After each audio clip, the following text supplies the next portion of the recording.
Welcome to the Pharmacy Residency Podcast, a member of the Pharmacy Podcast Network. I wanted to talk to you about a new book that I wrote, as well as the little bit of surge in the number of pharmacy school applicants. So the number of school applicants is up, the number of applications is up, and kind of talk a little bit about what to do about it.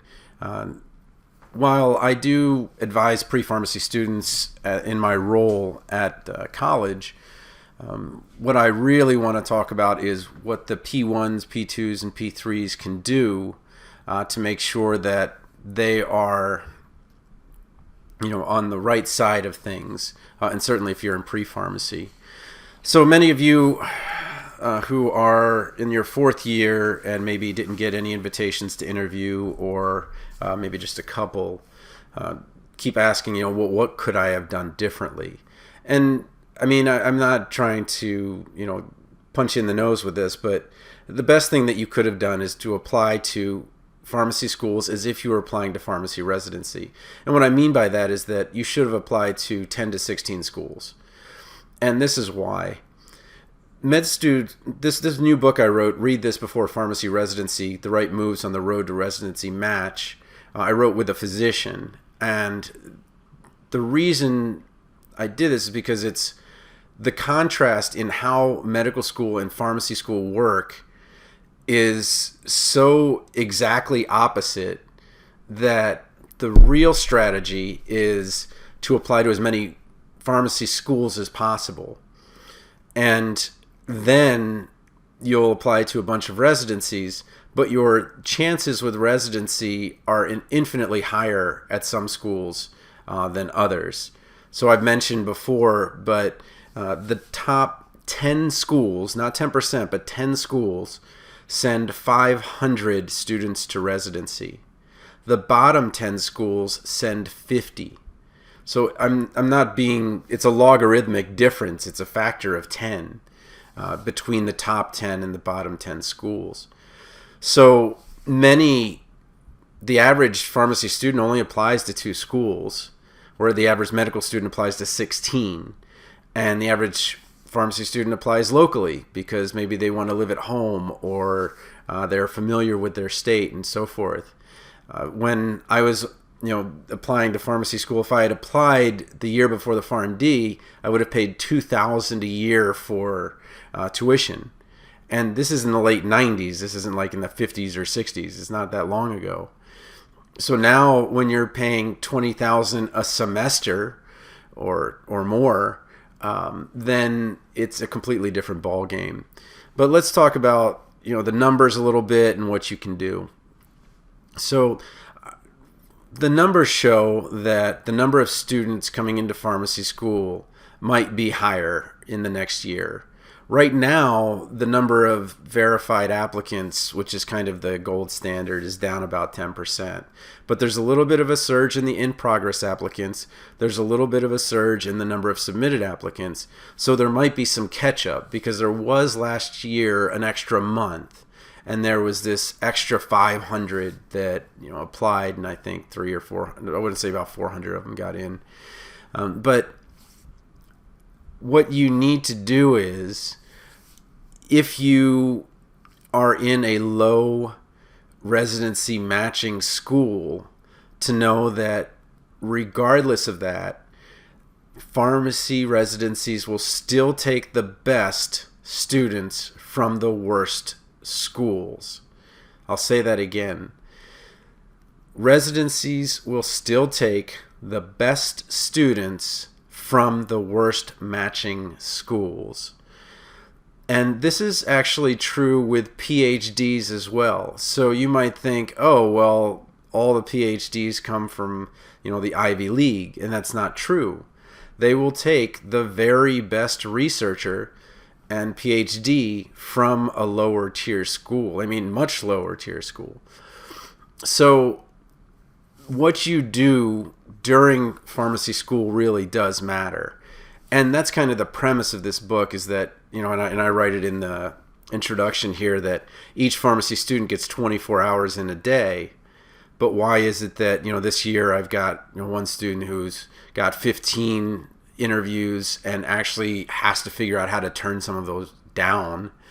On some have 100% that is went 7 for 7, in their interviews, and some who maybe got 0 or 1. And what's the difference? And knowing what to do during school and knowing how to study so that you have the time to do the leadership, to work at a hospital and have hospital work experience outside of your clinicals. That's really the name of the game. But the problem is that the way that you get that extra time is going to be different for you as it is for me. I'm very fine not going to class and leaning into my network to get notes, to work with the group, to study on my own, and maybe even listen to it while I'm working out, or the lecture while I'm working out. Whereas others will want to go to the classroom, and the strategies for those two people are very different. And so this is a big book. I mean, it's almost 300 pages, and it's not meant to be read cover to cover, although you could. What it's meant to be is, okay, well, what's your problem right now? Well, my problem is that I'm overwhelmed, and I can't, no matter how long I study, I can't seem to remember things. Okay, well, we've got something for that. Okay, well, I just, when I study, I just don't feel like I get anything done. Okay, well, we can work on your work environment. Okay, I just don't have energy. Okay, it's in the book. All of the answers to all of these things are in the book because I wrote it with a physician who was writing the same thing to his tribe, which is, all right, well, how do I get through med school? How do I have time for all of these things? And so read this before pharmacy residency, The Right Moves on the Road to a Residency Match. The earlier you read it, the better off you are. If you read it in pre-pharmacy, please apply to 10 to 16 schools of pharmacy. If it was my own kids and they said, I want to go to pharmacy school, be like, okay, that's fine. But what we're going to do is I'm going to pay for you to apply to 16 schools. All right. And you decide which schools you want to apply to. That's what that's up to you. But what we're going to do is we're going to have a discussion about residency match rates. We're going to have a discussion about how much it actually costs to go to school, because going to a school in the Midwest is much less expensive, depending on where you live, but generally much less expensive than living on the coasts. And being out of state might still be cheaper than going to in the long run than going in state if that school has a poor residency match rate. And you say, well, that's crazy. I would save, $50,000 by going in state. Okay. What about not being employed when you graduate? And that's kind of the thing, because you're looking at a 20 to 30%. What the data show is that 20 to 30% of students at graduation, on average, will not have a placement. Now, 6 months out, that changes drastically. But on graduation day, when you're talking to your parents and your friends and your family, on that day, there's a 1 in 4 chance you probably don't have a job yet. And that is terrifying. And so what this book does is it says, okay, well, if residency is the way you want to go, and residency is the easiest of all the ways to get a pharmacy job, 50% is a lot better than getting in line with 80 or 100 people applying to a single or a couple of staff positions that are pretty attractive in a community or retail. So what I kind of want to get at is, when you're in school, P1, P2, P3, there are things that you can do to make sure that you're on the right side of things, no matter where you went to school. If you're before pharmacy school, please apply to as many schools as you possibly can. It is really penny wise, pound foolish to apply to 2 and apply locally. It just makes no sense unless you happen to be in the Bay Area, or unless you happen to live in Chapel Hill, right? So if you if you live in Duluth, or any one of those really high matching schools, well then fine, apply locally. That's great. But if you're just applying out of fear of rejection, what's going to happen is that you are not going to get rejected now. The average percent acceptance rate is in the 80s, maybe hitting 85 this year, 85% acceptance to pharmacy school.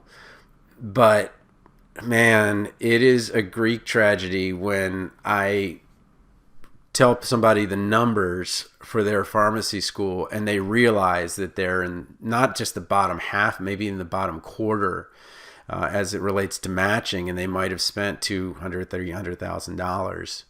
And, that's something that I can have my kids avoid. If you're going to spend that kind of money, at least go to a school that's going to get you in. But anyway, I digress. But I will have an audiobook available hopefully in a month or month and a half. It does take quite a while, not just to record it, but also to get it through, because it's really, the quality at Audible is very good because of this very strict Audible and audio guidelines. But if you need one-on-one help as you're kind of going through this last bit of it, I do have the 2 courses that can help you. I can still help someone with their letter of intent. It's Valentine's Day.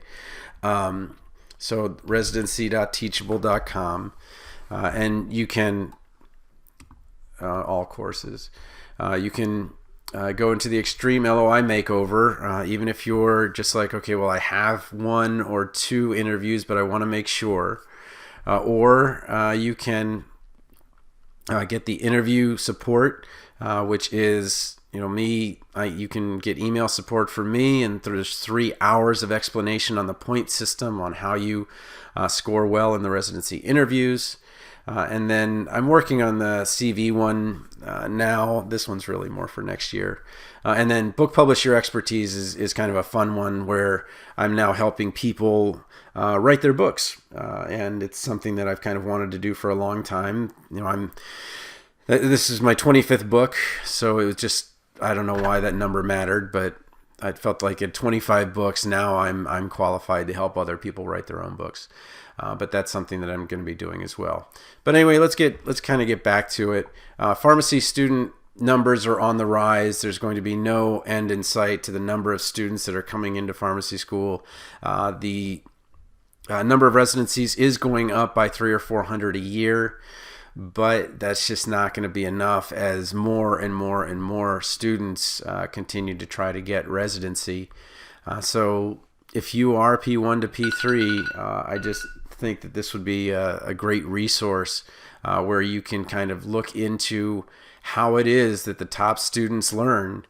And by using those techniques at the end of your pharmacy career or pharmacy school career, you can be at the very top of your class, which is what matters the most. And it just is. There's no way around it.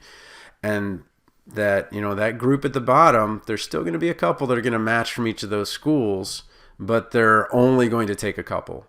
And if you're at the top, well, if you want more flexibility and you want more choices, you want to be that person with going 7 for 7 with their residency applications or get those 15 interviews, then the information in this book can really help. And you'll learn a little bit about how to work with physicians also, which I think is going to be absolutely critical as we kind of continue this interprofessional journey.